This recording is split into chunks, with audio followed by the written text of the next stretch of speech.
Hey everybody, it's Andy's free guitar chart videos for today, and I'm going to be running a lesson today because I made one chart and I don't want to be doing 2 or 3 charts in one lesson. Not only there's not enough time, there's also a learning curve. So if that curve's going up like this, okay, and we're here on one chart, here on another chart, here on another chart, you know, we're going to lose something in the translation.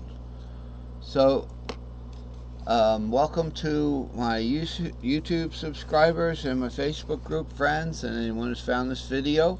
Like and subscribe to the video below, and there's instructions on the description below the video to access the Facebook group page, and where you can see the videos in their entirety and the charts in fairly good resolution, but not HD.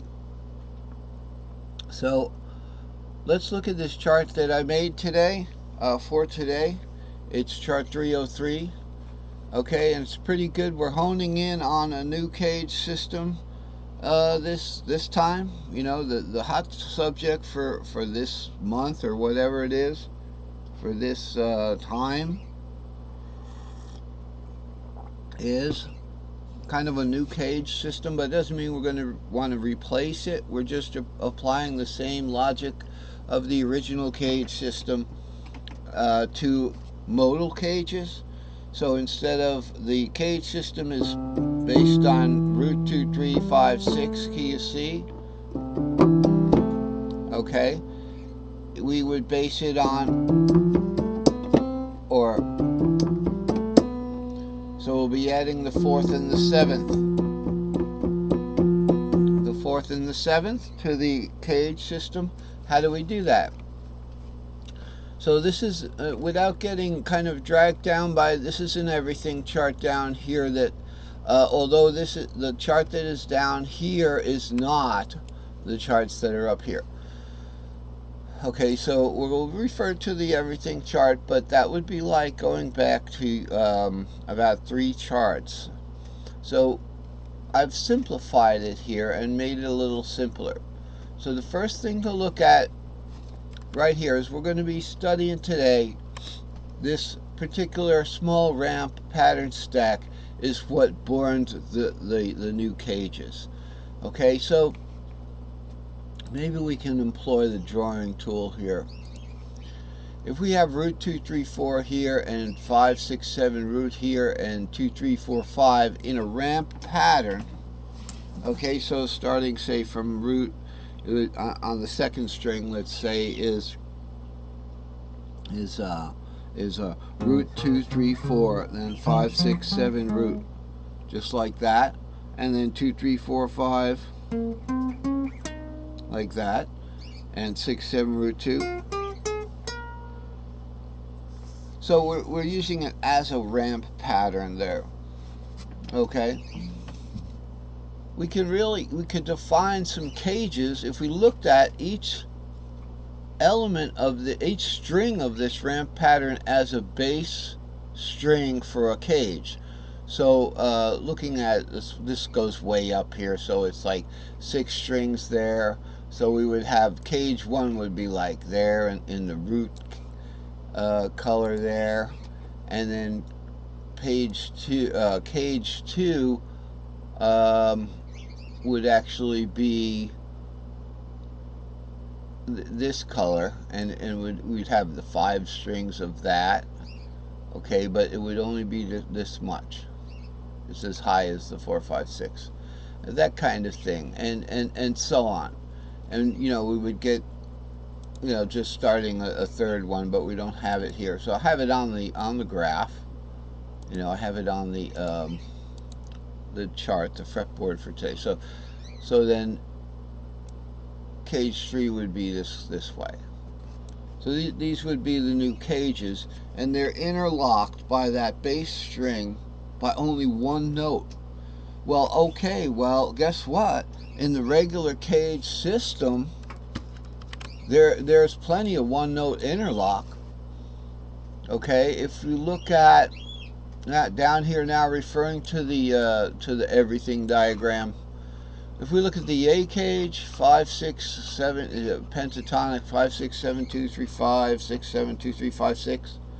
It's only interlocked by the one note with the G cage, the tripentatonic. So it's A, D, E interlocks with G, C, D, only by one note, and that's the 6, the 5 and the 6, and then the 6, the 7, and the root. So it would be like 5 to 6 is the bass line for the A cage that goes. Whoops.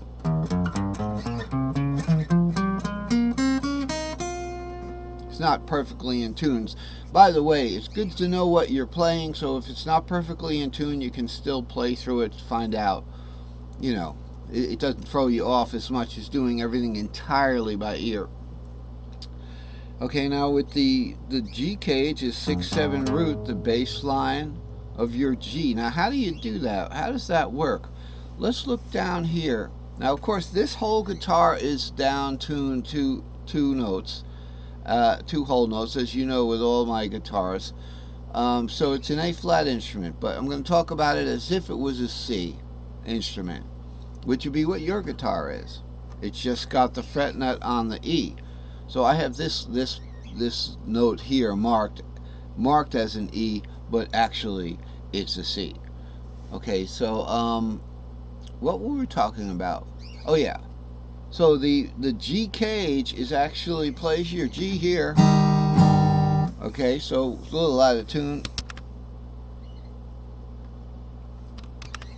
Okay, we might have had a little trouble with the pause function. So let me just go back a little bit in the discussion and pick it up again in case we lost something. So we have A, D, E here, and we have G, C, D here, and they're linked by the 6. Okay, so it's A, D, E is your A shape C, D shape C, and E shape C. Where did we get that A? Down where we play the A shape near the fret nut. I'm just going to call it the A shape. Okay, the lower string becomes the 5th. That's why the A cage is defined by the 5, 6, no matter what key you're in. If I play any two notes, here it says C, D. Okay, it's really A flat, B flat. But that's the way I've got it, and I haven't changed these yet. So 5, 6. C, you know, what is C, D, the 5, the 5th, and the 6th of? F. Key of F. So here's your E-shaped F down here.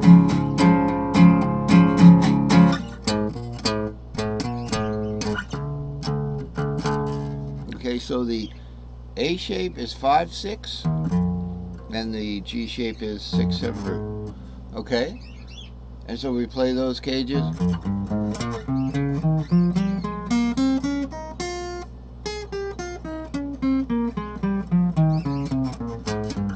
There's your G cage.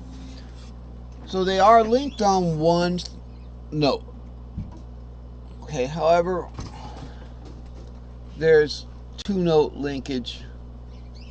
Okay, there's the 7 root linkage between the G cage and the E cage. So it's the G is there as your 6, 7 root. Notice the tripentatonic G with the diatonic includes the 7. And then we have this 7 here, 7 root 2. So they're linked by 2 notes. But the modal, and so that solves the point. And also with the 3, 4 between the D and the C cage, they're linked by 2 notes. Otherwise, C is linked to G with 1 note, the 5. So we get so much out of the regular cage system, which is great, and we'll employ it